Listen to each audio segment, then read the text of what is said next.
simple and unique.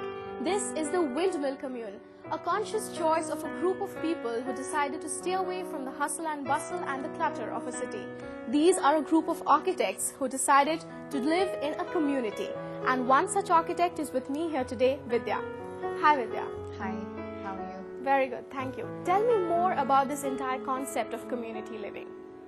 Well, it kind of formed from the place that we work, which is Pradeep Sachdeva Design Associates. Our office is right across. And since our office was placed here and the space was available, we all decided to have, and since we are architects, we would want to build our own houses. So that's why we all decided to come here. It's a space that you could afford.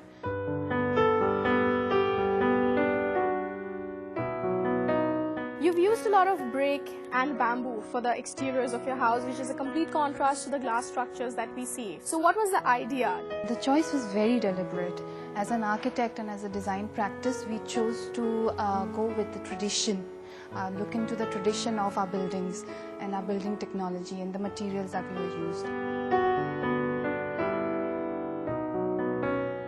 You're not the only one staying here. You said it's a community living. So who else stays here apart from you?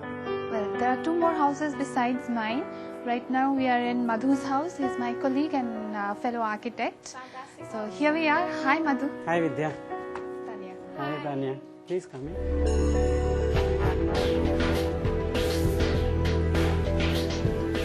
First things first, Madhu, what was the premise that you were following while you were designing this house? I needed a house, small one, and another one is the cost. I mean, I wanted to make it really basic, whether it is space or whether it is kind of materials I used.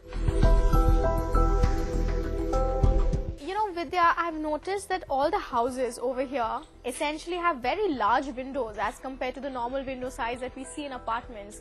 Also, they don't exactly have grills. So why is that? Because we want as much ventilation, as much light as we can get.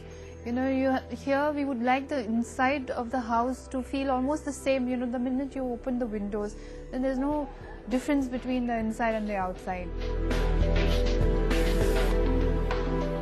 Madhu, did you follow any particular traditional planning or designing concept while you were doing the interiors and exteriors of your house?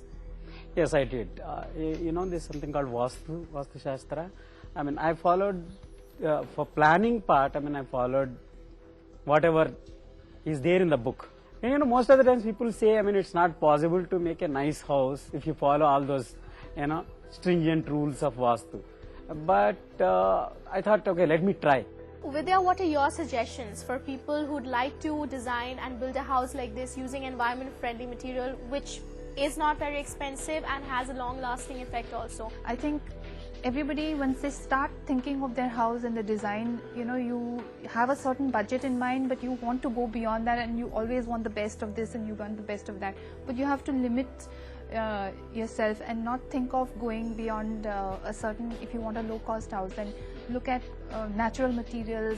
You look at things like Kota, which is absolutely brilliant as a flooring material, but it's been so widely used that people want to go in for something different or something like that.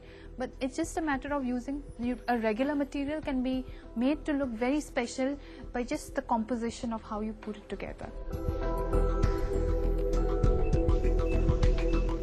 Thank you, Vidya, and thank you, Madhu, for your time. May you build more number of such communities in the coming times.